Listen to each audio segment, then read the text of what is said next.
I could have saved so much time and energy learning how to tray flip if I had stopped listening to what people on YouTube were saying 15 or so years ago. And once I had found a way that worked for me, I realized I was straight up just lied to about how to do a tray flip, and you're probably believing in those same lies. The first one being this idea of the back foot scoop, and the second being the idea that your front foot doesn't do anything during a tray flip. Now, before I further explain those two, I'm gonna put in some clips of how I used to tray flip, and then I'm gonna show you some clips of how I tray flip now after I started reworking them. So if you look at my old tray flips, this is from 2020.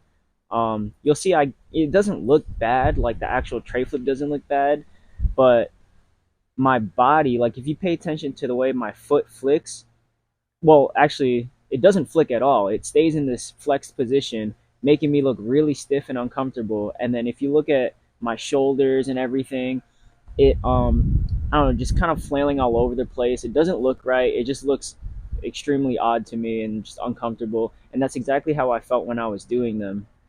I'll put in some other tray flips too. Like this is one from probably a year after. Um, yeah, it just looks very stiff. And at this point, I had already been doing tray flips for 3 years, I think. Which, if I find the clip, actually, I should just put that in there. But yeah, that would be my first tray flip. And yeah, my front foot doesn't do anything because I was training myself that you're not supposed to do anything with your front foot. And you might think, all right, so what's the problem? Well, the problem was I wasn't landing them all the time. They would always underflip, and every time I did them, they just did not feel comfortable. It was always lucky after whenever I landed a tray flip.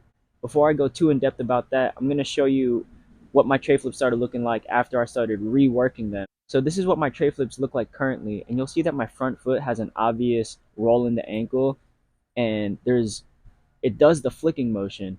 And if you pay attention to the way my body looks and how the tray flip forms, it seems a lot more relaxed, and that's because I put a conscious effort into kind of reworking the way I thought about.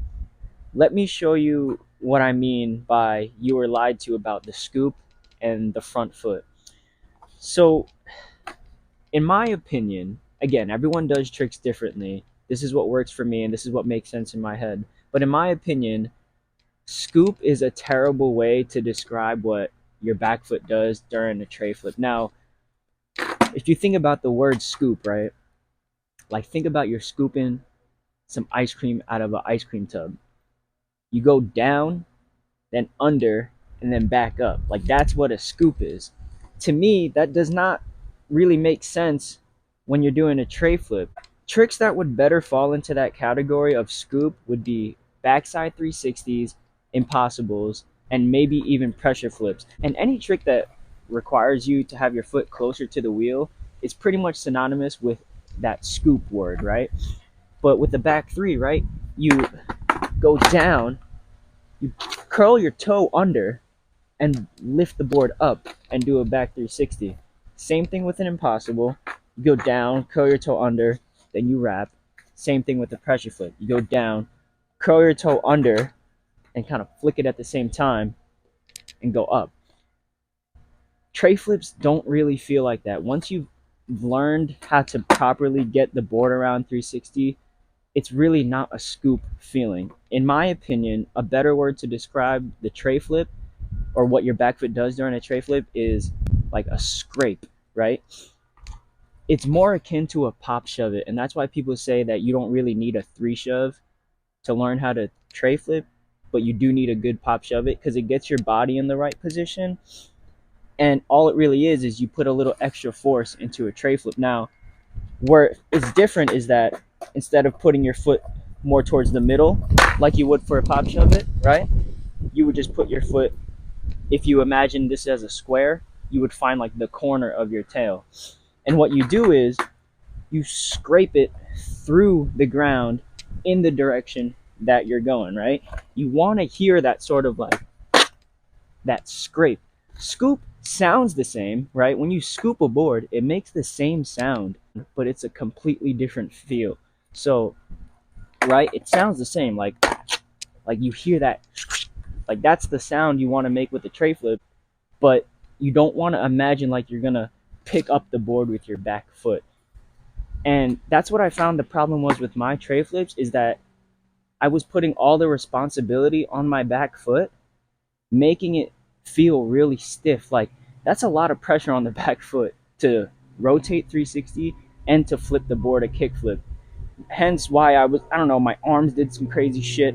I don't know. But then I started reworking them. I'll put a clip of when I started reworking them. I tried doing them standing still, but I was imagining that I was doing it fakey, because my fakey tray flips actually flicked. And that's when I realized, wow, there's easier ways to do every single trick on a skateboard. You don't have to do it the hardest way possible. Try to make it easy for you. Like, there's always going to be an easier way to do a trick. And then once you perfect the easiest way possible, you can actually work on it to try to get it, higher, maybe pop faster, all that kind of stuff that we want from flat ground tricks. Now, the second lie is this idea that the front foot doesn't do anything. And that's got to be the dumbest thing I ever heard. But also, I was dumb to believing that it doesn't do anything. And every time my board landed upside down doing a tray flip, I never thought, oh yeah, I have to flip the board.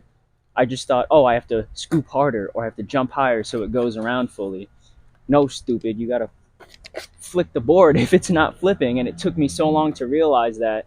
And every time I did try it, I felt like my foot was getting in the way. Like, but that's just because I had built up so much muscle memory doing it solely with the back foot that I didn't know what to do with my front foot. So what I had started doing was I started trying to tray flip as low to the ground as possible, because what that meant was is I wasn't relying on the height of the trick for it to form the tray flip. I was relying on purely the technique. When people say the front foot doesn't do anything, yes, it's an exaggeration, and I believe that. I didn't believe that it was an exaggeration. I just believed that it really didn't do anything. And it really does require both of your feet, right? It requires effort from your left and your right foot, your back and your front foot, but it doesn't require an equal amount of energy. Like, we know this now, right? We know that most of the energy is in the back foot and then just a little bit in the front foot.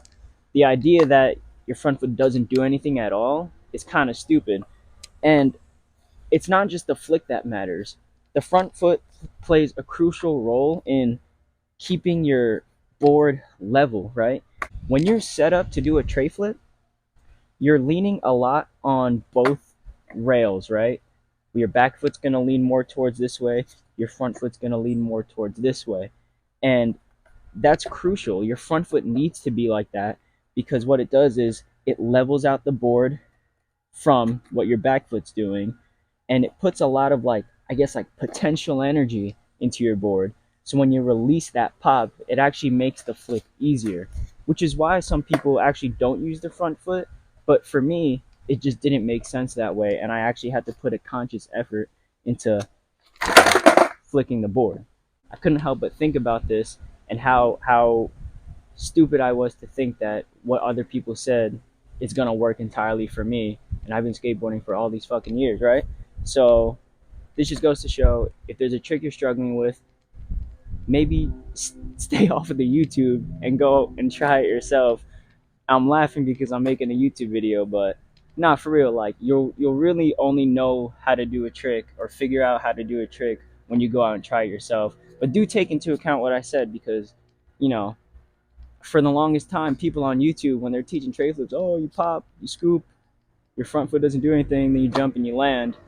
And it wasn't until of recent years where people were starting to do in-depth videos on how to do it.